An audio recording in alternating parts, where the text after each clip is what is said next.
Yeah, no, dude, pretty much we're all set. Like, I'm waiting for the transmission to come back. I got a couple more things to wire on the car, but other than that, we're ready. There's no way they're canceling it, dude. Like, every place else around the country is starting to open up. It's not happening. If they cancel Drag Week, I will shave my head bald. It's just not happening. Anyway, whatever, man. You're crazy. All right, I'll talk to you later. Wait. After careful consideration and as a precaution, Hot Rod has decided not to move forward with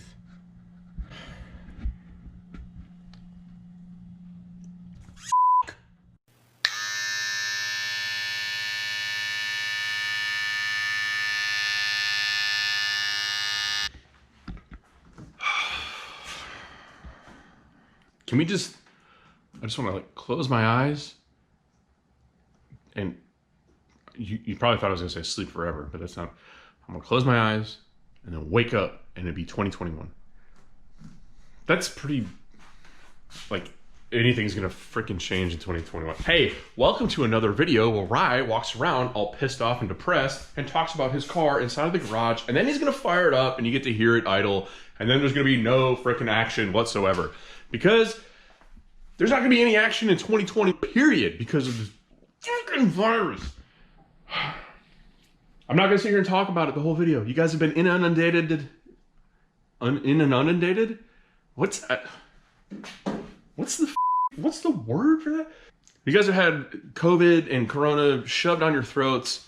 I could definitely use a few Coronas shoved on my throat right now. For the past months, right? That's not what we're here to talk about. Drag Week 2020 has been canceled. And as of this video coming out, it's been canceled for a while now. It is old news.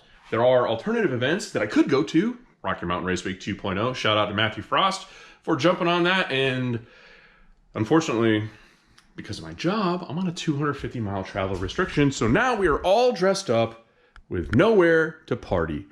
But let's talk about it. This is what we've done. The car is still currently waiting for the transmission. As you can see, a whole bunch of daylight down there. But it does actually run. Whole new hot side here. We got Flowtech down and forward headers, Holley can EGT sensors in all 8 cylinders. I still got to finish wiring that up. Got to get inside the car to finish that. 2.5-inch mild steel and MIG welded. Now, everybody's gonna be like, oh, you should have done stainless steel. I look at weld porn all the time on Instagram and you should be stacking dimes, bro. Listen, this car for 4 years had a 2.25-inch hot side on it that was completely MIG welded by this idiot right here. Never cracked, not one single time. And it's actually gone to go and live on another car. And I've never had a single problem with it. I've seen a lot of people with stainless steel hot sides crack. And I know it comes down to material selection and the skill level of the dude running the TIG torch. And I'm not the dude you want running the TIG torch, and I'm not paying somebody else to do it. So, whole new turbo kit to include even the cold side. All 3.5-inch tubing now, upgrade from the previous 3-inch. We V-banded the throttle body to make sure we never have a problem blowing off any of the clamps. And I got an On3 Performance race intercooler. This is their 6-inch core. This thing is gigantic. A little bit concerned, I think I mentioned in the previous video, about the size of the end tanks. They're a little bit small for my liking, but we'll see how it holds up. I have pre-intercooler as well as post-intercooler. Obviously, you got boost pressure and temperature over here, but I also measure it going into the intercooler, so we're gonna see how efficient this thing really is. When we take it, I'm gonna put it on the dyno. Other things we have done, motor plate is in, and I made the accessories work with the motor plate, despite the spacing differences and everything. I also got the mid plate put in there, so the car, this motor is fully solidly mounted and should be super sturdy and rigid.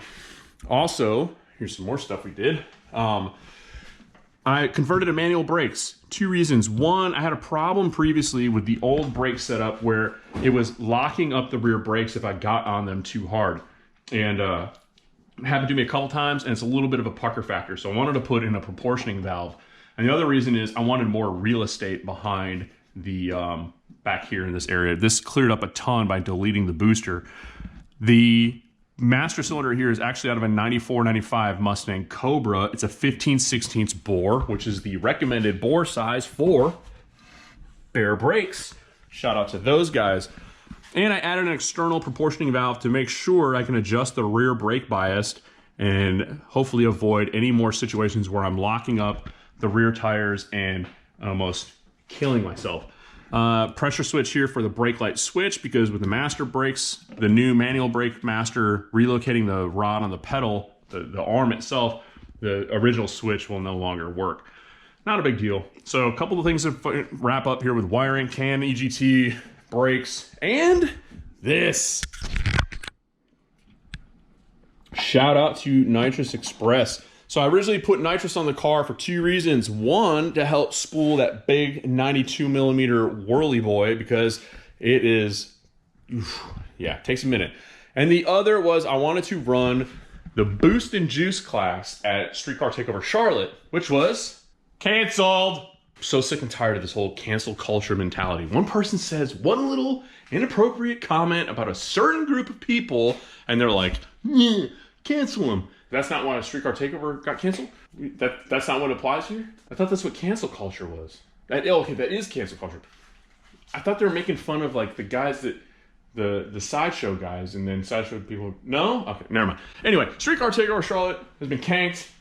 I don't have to tell you why. So I got, again, all dressed up and ready to go. But we're still gonna run this kit. It's a 90mm plate kit, if you will. It has dual system capability, 2 stages. So if you unplug these, you can actually run 2 stages of nitrous.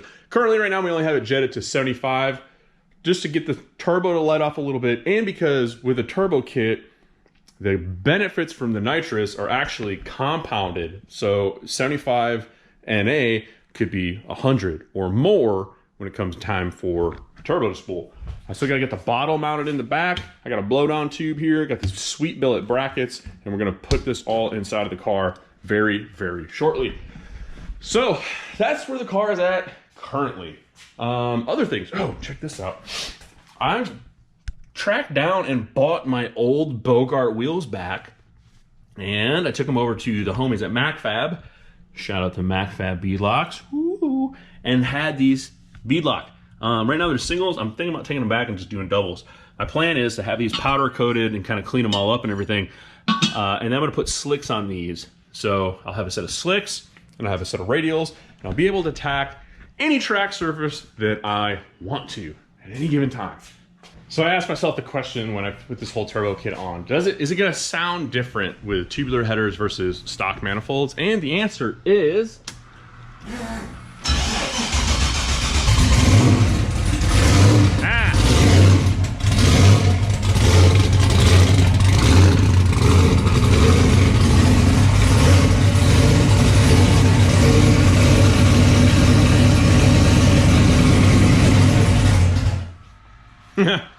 sweet. Gotta work on that startup a little bit. This one should be better.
So there you go. I'm gonna shut that off before I get a letter from my HOA, and I should probably wipe that off. Got nowhere to go. Nothing to do except sit here and start at my garage, and now I have no hair. Head over to clappedout.com/store, pick up some merch. Everything over there has been discounted. There's a little bit of stuff left. We're going to be resupplying everything on this store very, very soon. All fresh gear all the way across the board. Stickers, shirts, hats as well. We've been talking about hats for a long time. As well as jump on and listen to the Clapped Out podcast if you haven't already. We do it Wednesday evenings, 5:45 East Coast time. We'll do it live on Facebook, and you can catch it on YouTube if you want to watch the video to go along with it. And you can also find it on Podbean as well as on iTunes. And we're going to be getting it up and loaded to Google Play for all you gross Android users. And that's pretty much it. I'm Ryan. I'm out. Peace.